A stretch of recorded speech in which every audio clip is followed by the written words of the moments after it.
Hi guys, this is Dan from Magic Pachinko Restorations with a short video clip on a vintage pachinko machine. One of my favorites. This is a 1974 Nishijin Power Flash.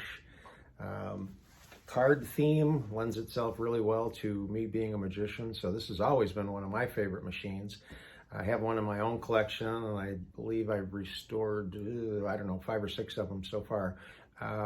They're a challenge to restore because of the extra stuff that's on them, but I really enjoy them, and they're certainly worth the time and effort to get them up and running and looking good and working correctly.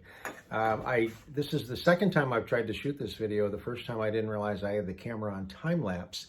So if you'd like to see this entire video in 37 seconds, watch it to the end because I'll stick it on the end of this video. So this was a full restoration. Everything, you know how I do them. Everything gets done, new play field, nails get tumbled, all the wood gets dealt with, so on and so forth, okay? So it's really very, very pretty. It's got a very plain play field, but that's because of all the tulips. And this is called the Thunderbird. They made 2 variations of this. So this is called the Thunderbird center attraction.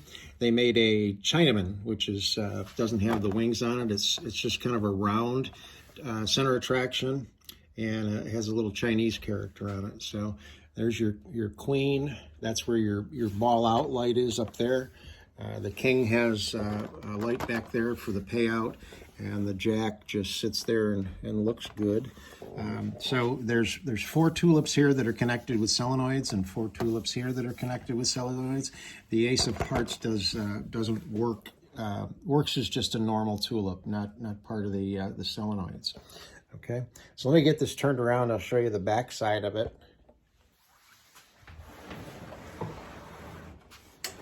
Now, when you first see it, it looks like a Model B, which basically it is.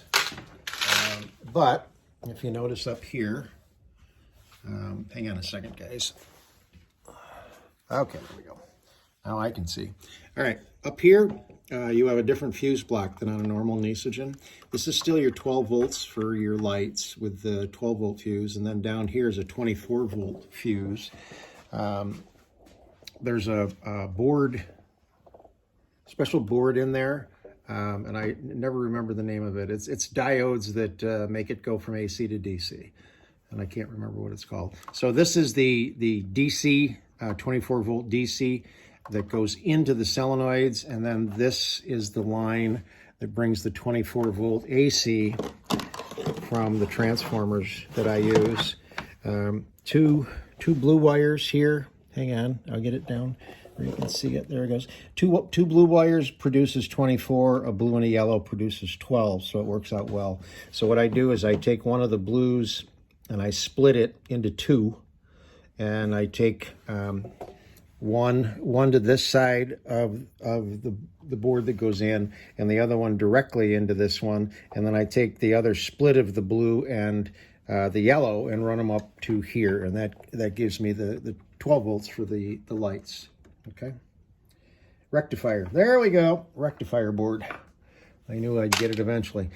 Basically the rest of it is the same, however, and I'm not going to open, well, I guess I can't open this, yeah.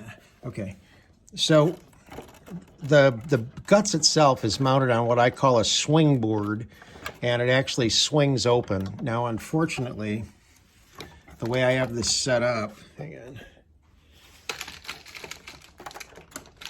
Oop, this one is. Oh, that's not going to work because I've got balls loaded in it. All right, you'll just have to take my word for it. The guts board, I've done other videos on this, by the way, if you want to see it. This board is just a frame, so the guts all are available, and this would swing right out of the way. And then you can see these wires in here. There's 4 solenoids across the top and a series of frameworks that have arms, and then the tulips have arms. So when the framework goes down, it'll push the the tulip down with it, or it'll lift up, and that's what opens and closes the tulips. So I'll show you when we swing it back around the logic of what happens when. Okay. Okay, so I'm just going to open this up now.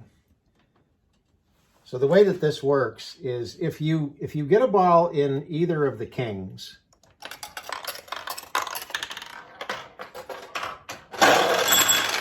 and internally it'll go through and open all the tulips. Now that's just a mechanical thing. Same on the other side.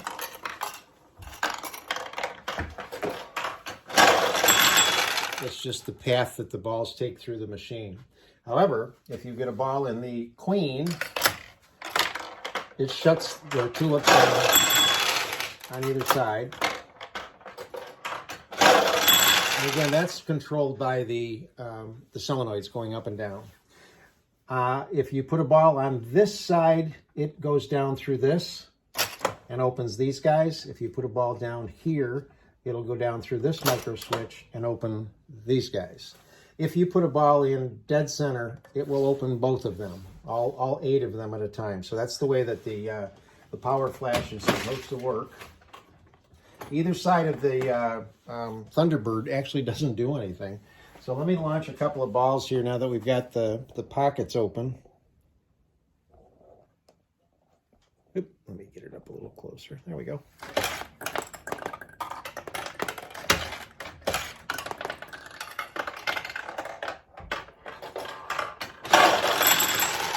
So it closed this one, but internally it went through the others and would have opened them had they not already been open.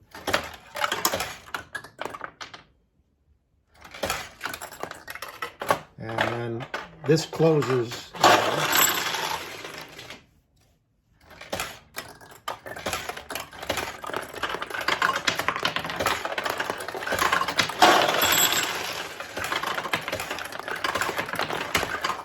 Now, when all of the tulips are closed, it's a lot harder to win, obviously. So I talked to the owner, the new owner, and I said, "Would you like me to put a cheat switch in?" And he said, "Sure, why not?" So down here, on some Nishijin models, there's a bump of plastic, a dome of plastic. I don't know why they put it there, but it's there on some, not all. But by popping that out and then putting in a momentary pulse switch and wiring it to the solenoid that's attached to this micro switch, you just go like this and it pops them all open. And then, of course, with them all open,